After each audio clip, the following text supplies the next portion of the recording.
The Red Sea served up stunning conditions again last Tuesday in Jeddah, Saudi Arabia, with blue skies, sunshine and a solid 14 to 17 knots of north to northwest airflow, the predominant wind direction in the region at this time of the year. Crucially, the sea state was bumpy with localized waves at up to 1.2 meters, and an underlying swell off the Jedda Corniche that produced 1.2 to 1.4 meter rolling swells. Due to a forecast at the top end of the 2020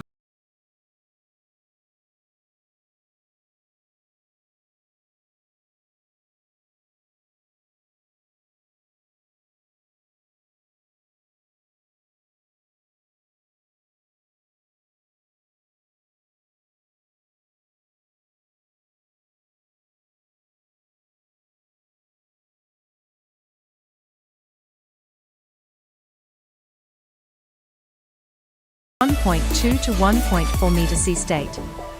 Unfortunately for Ineos Britannia, a technical issue with a stuck flap meant that they hove to the middle of the racecourse attempting to fix the issue. After approximately half an hour, Rob Andrews, the team's coach, informed race control that they could not make a lasting fix on the water, and so returned to base. Meanwhile, Emirates Team New Zealand accepted the countdown sequence, and was the sole starter in a scheduled two-lap race in a building swell and breeze right at the top end for the AC40.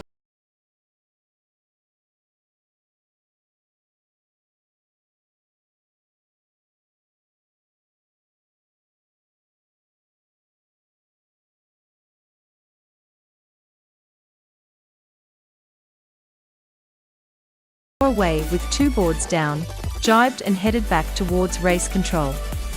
Immediately after jibing, the Kiwis got caught on a swell and hobby-horsed into a full splashdown. The session ended at that juncture with the chase boat moving in to tow the AC40 home. Speaking after the session, Nathan Outridge summed up the day. "It was top end on the sea state for sure. There were moments when you had to back off a bit and try and manage the boat, and other moments when you found a few flat pieces of water and could really push it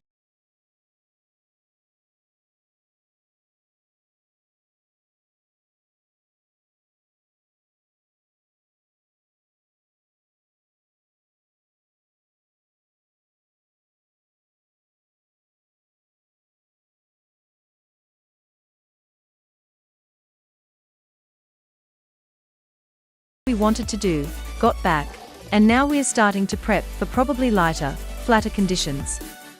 More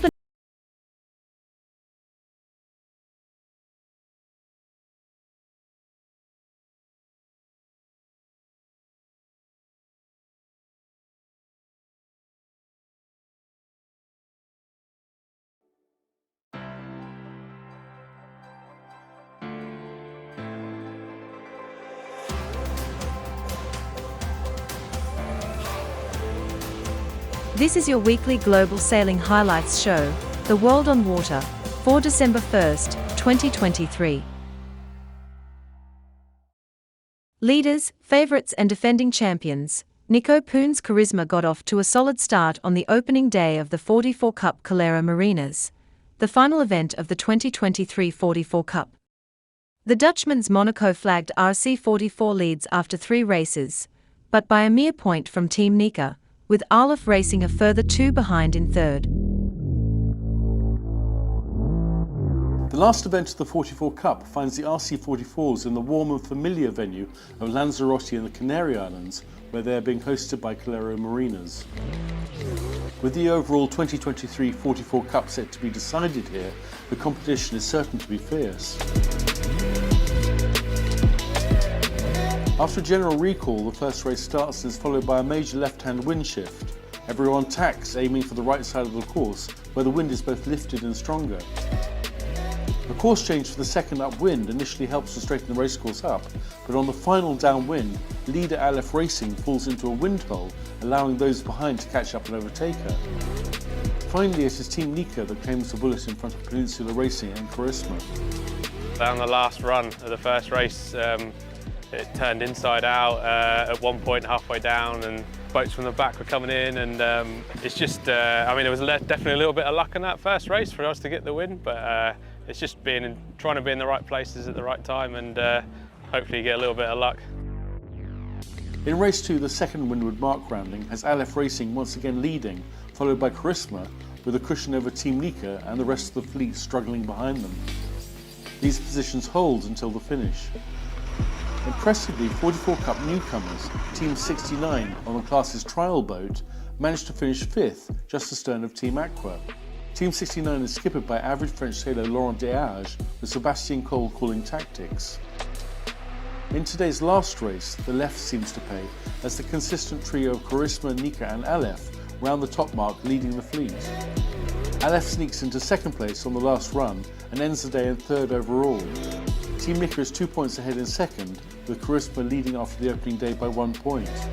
The wind was off the land, 30-40 degree shifts, no wind, and then 10-12 knots, so it was real eyes out and trying to find the wind and get the shifts right. But yeah, we did a good job of that today. We had a few little issues, but yeah, no, we're in the mix and happy with how we're sailing. See you tomorrow for more tricky and ultra-close racing.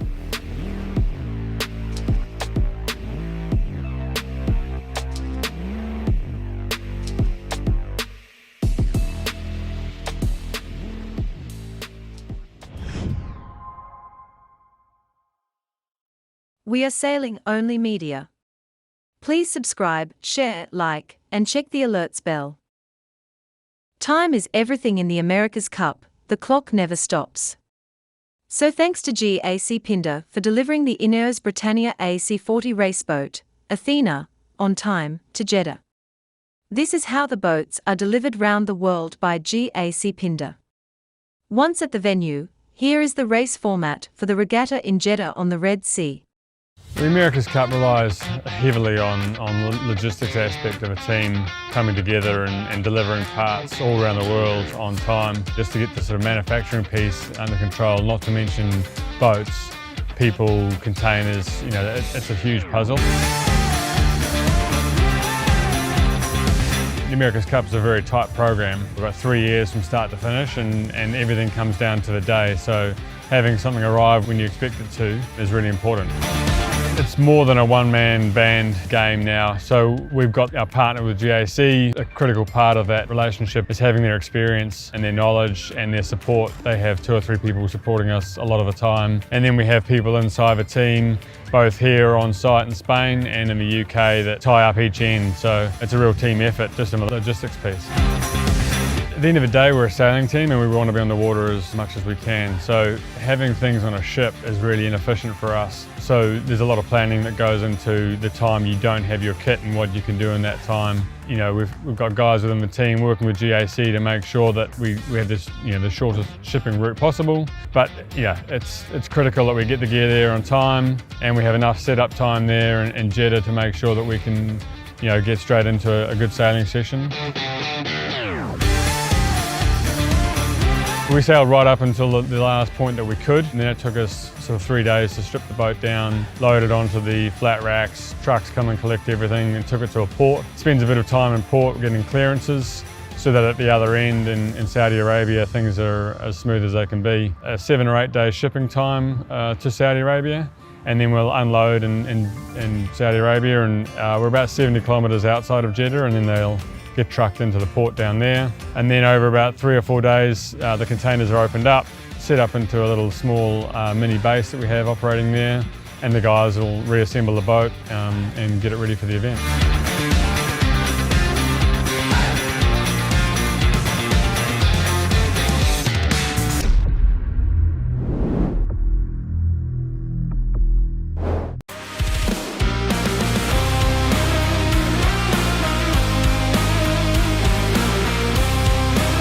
So here in Jeddah, the race format is up to 8 fleet races, and then the top 2 boats at the end of those 8 fleet races have a one race, winner takes all, to win the regatta in a match race. The fleet racing particularly does offer some different challenges, certainly compared to the match racing that we're used to in the America's Cup. At Villanova, one of the biggest things that I think all the teams would have noticed is just as soon as you put more than two boats on a racetrack, the amount of gas and dirty air off the back of these boats is pretty massive. So really, if you're able to get away off the start line, pick the first shift, stick a few good manoeuvres in and get out in front, it's generally pretty hard for boats to get past.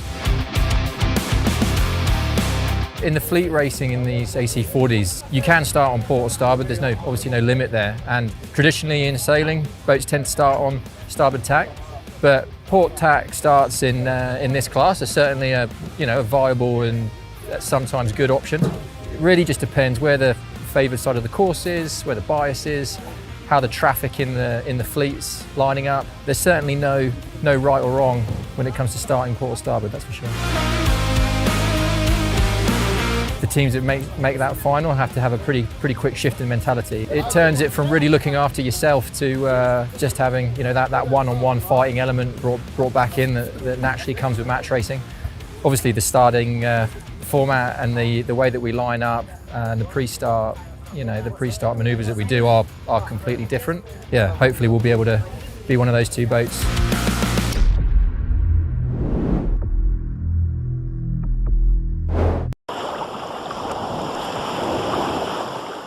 They say in yacht racing that when conditions are light, fluky and difficult to predict, it is all about keeping a cool head and avoiding the big results. Italian sailors are renowned for excelling in this, as they are the prevailing conditions around the Italian coastline. So it was little surprise that in the 5 to 10 knot northerly that was blowing over mountainous Lanzarote, 2 out of 3 of today's winning boats at the 44 Cup Calero Marinas had Italian tacticians. Light, unstable offshore breeze blowing across Lanzarote greeted the sailors on day 2 of the 44 Cup Calero Marinas. This followed a 1-hour postponement ashore. The first race gets underway in a light northerly, with Team Nika and Aleph Racing maintaining their form from yesterday, leading into the top mark. Team Aqua, with British double Olympic gold medalist Hannah Mills calling tactics, rounds in third. Aleph and Nika managed to keep their positions to the finish, while the order of the rest of the fleet is continually reshuffled during the ultra-shifty last moments of the race. So I've joined Team Aqua for this event. The team are so welcoming and just embraced me coming on as tactician, which was cool. And it's just been a massive learning curve. The upwinds are definitely quite different. Just the angles and everything is a good challenge, but the racing's been amazing. It's so close. After a delay waiting for the wind to settle, the second race is on. CREF plays the middle to lead around the top mark ahead of Peninsula Racing and Charisma. Of this trio, Peninsula is the first to jibe onto port and, crossing in front of the fleet, gets into the best position to lead into the leeward gate. Despite heavy contention up the next beat, the Gibraltar team hangs on to win this race, with Aqua second and Nika third. Very, very tricky conditions today. A lot of crazy shifts, but it was fun. I think we sailed pretty well. I think the race that we won, we sailed solid. We were patient, and generally the boat's got good speed. In the last race of the day, CREF plays the shift's best on the first beat. In particular, she takes the lead after holding on starboard tack as the others are breaking away onto port. Rounding the top mark with a good cushion, she holds this all the way to the finish, arriving ahead of Aleph, which puts in the best performance today, with Charisma in third. Super shifty, tricky conditions. We sailed consistent today, so I think that was the most important thing to do today. So now happy to be part of this team and super happy with the result today. At this halfway stage of the 44 Cup Calero Marinas, Aleph is leading, 3 points clear of Team Nika, in turn 2 points ahead of the 2023 44 Cup leader, Charisma. While it might seem that Nico Poons has his second consecutive 44 Cup title secured, the truth is that anything can happen in the next 2 days. Stay tuned.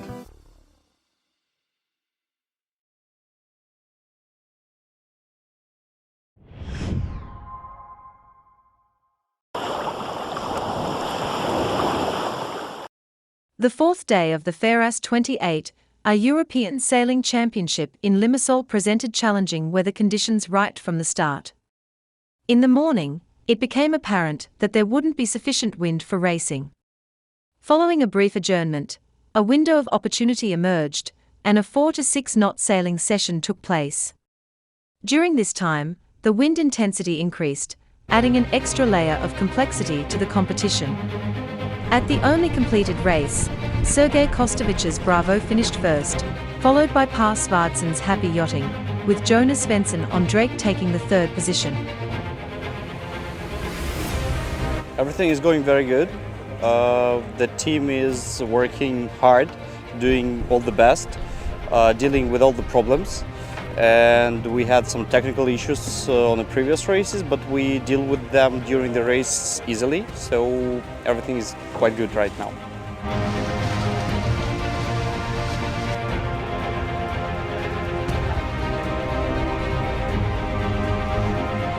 The team is, they're professionals, they're good guys, and they are doing the best to win the race.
The 44 Cup Calero Marinas, the final event of the 2023 44 Cup, has become a two-horse race going into the final day.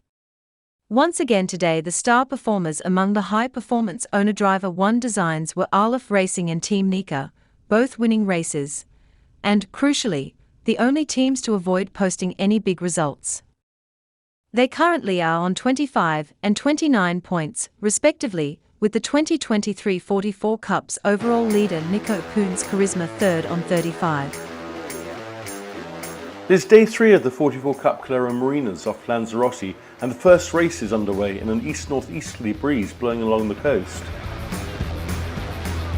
Up the first beat, the left side pays for Searef and Peninsula, but coming in from the right, Team Nika sneaks between them at the top mark. Nika and Searef are tied at the leeward gate, with Searef going left and Nika going right again. Ultimately, Nika wins this first race of the day, followed by Searef and then Peninsula third. Overall for the event, this leaves Nika and Aleph tied at the top. Race 2 gets abandoned when there's a huge left shift soon after the start. The course is reset back into the northerly direction of the first 2 days. After a general recall, the left side pays, with Aleph and Chris Bake's Team Aqua leading around the top mark. Aleph maintains the lead to the finish, with Aqua unable to close, as Torben Tornquist's Artemis Racing comes home in third. The wind picks up initially for today's last race, and the weather mark rounding is as busy as it gets. Aqua and Searef clear at first, while Charisma manages to close by the leeward gate. Finally, Searef noses into the lead, leaving Charisma to claim second and Aqua third. Incredibly tricky racetrack. So the first race we sailed in a more easterly breeze coming down the coast, and we were second on the finish line, really close with us and Nika. Middle race, we started one which got abandoned because we had a huge wind shift that we were doing well in, and then we had a middle race that wasn't so good. And last race, sailing really close to the marina, we got another win. Which is good. Race course here is really tricky. The wind's shifting around probably 30-40 degrees, quite gusty, probably as light as 8 knots, and as breezy as 15-16 knots. So plenty going on. Lots of good sailors, lots of people who've sailed and can read the conditions, so it's a great fight. Going into the final day of this event, Aleph Racing leads the fleet by 4 points over Nika, in turn 6 points ahead of overall 44 Cup leaders Charisma, and potentially there's up to 27 points on the table still. We've just been keeping a bit of an eye on the overall season. That's probably our main goal at this one. And we're reasonably happy. We're still in the hunt for the podium, and tomorrow is going to be another battle, and we'll just see what happens tomorrow.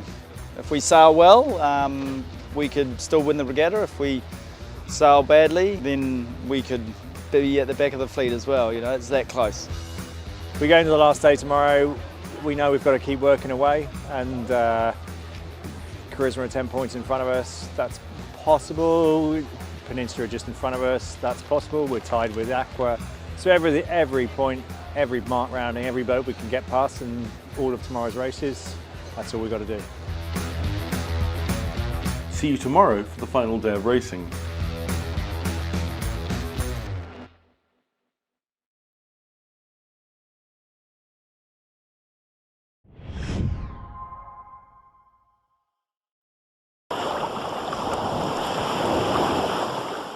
The 37th America's Cup Preliminary Regatta, presented by NIM, is about to start.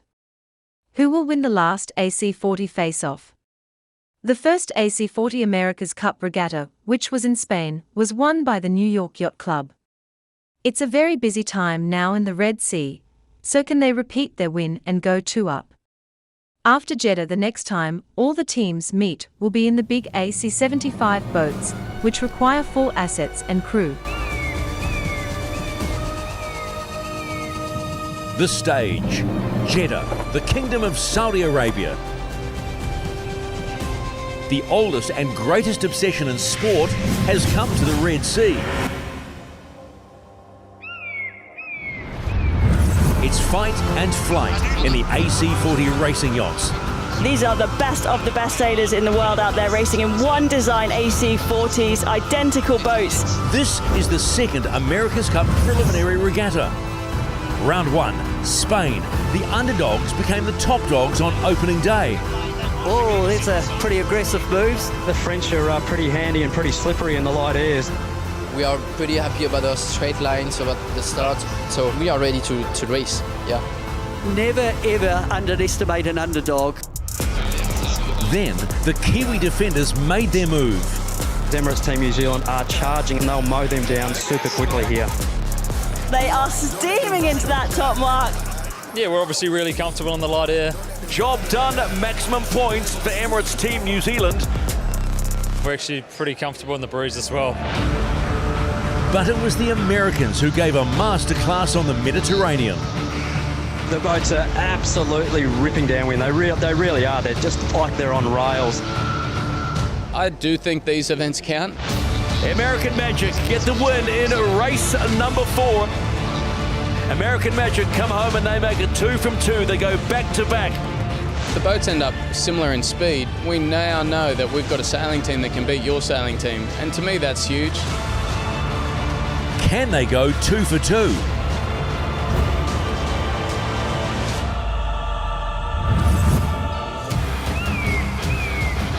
This is one last look at the AC40 competition before the big show in Barcelona, Spain next year. So get ready for 3 days of red-hot racing on the Red Sea.